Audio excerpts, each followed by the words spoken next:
તમે પણ ઘરે રેગ્યુલર બટાકા પૌવા ખાઈને બોર થઈ ગયા છો તો નાસ્તામાં અવારનવાર બનાવી શકાય તેવા આજે એકદમ નવી રીતે મેં મસાલા પૌવા બનાવ્યા છે। સ્વાદ તો એટલો લાજવાબ આવે છે ને કે તમે રોજે રોજ બનાવશો। તો ચાલો રેસીપી તમારી સાથે શેર કરું। પૌવા બનાવવા માટે મેં અહીંયા 2 કપ જેટલા પૌવાને ચોખ્ખા કરીને લઈ લીધા છે। તો હવે આપણે તેને વોશ કરી લઈએ। 2-3 વાર સરસ રીતે ધોઈ લેવાના છે। પૌવાને ધોઈ લીધા પછી હવે આપણે તેને સાઈડમાં રાખી લેવાના છે। તો મેં કાણાવાળા વાસણમાં જ રાખ્યા છે એટલે વધારાનું જે પાણી છે ને તે નીતરી જશે। હવે એક પેસ્ટ તૈયાર કરી લઉં છું। તો તેના માટે મેં અહીંયા 5 મરચાં લઈ લીધા છે। તેના માટે મેં અહીંયા લીલા મરચાં લઈ લીધા છે। તો તીખાસના ટેસ્ટ પ્રમાણે લઈ લેવાના। સાથે જ એક આદુનો ટુકડો, 4 થી 5 કળી લસણ, એક નાની સાઈઝની સમારેલી ડુંગળી, અડધી ચમચી કાશ્મીરી મરચું અને થોડું મીઠું લઈ આપણે અધકચરું ખાંડીને તૈયાર કરી લઈએ। વઘાર કરવા કઢાઈની અંદર 2 ચમચી તેલ ગરમ કરીશું। તેલ ગરમ થાય એટલે અડધી ચમચી રાઈ લઈ તેની સાંતળી લઈએ। રાઈ સંતળાવા લાગે એટલે સાથે જ 1 ચમચી જેટલા સિંગદાણા લીધા છે। તો તેને પણ થોડા સાંતળવાના છે।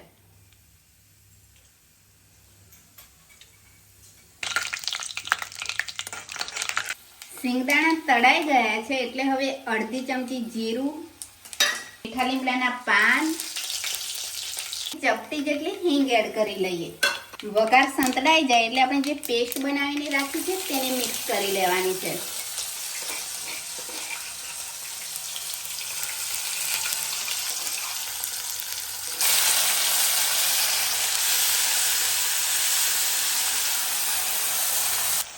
સાથે જ એક નાની સાઈઝનું સમારેલું ટામેટું લઈ સોફ્ટ થાય ત્યાં સુધી થવા દઈએ।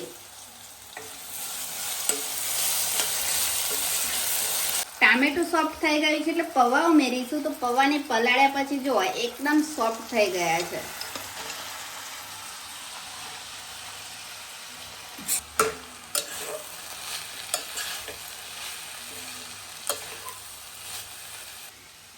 પૌવા એડ કર્યા પછી થોડું મિક્સ કરી હવે તેની અંદર એક બાફેલું બટાકું, બાકીના મસાલામાં અડધી ચમચી હળદર, અડધી ચમચી ધાણા જીરું ઉમેરીશું। પહેલા પણ એડ કર્યું છે એટલે તે રીતે એડજસ્ટ કરીને લઈ લેવાનું।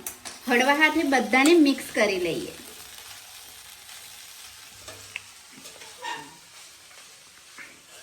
મિક્સ થઈ જાય એટલે 2 ચમચી જેટલું પાણી આ રીતે ઉમેરી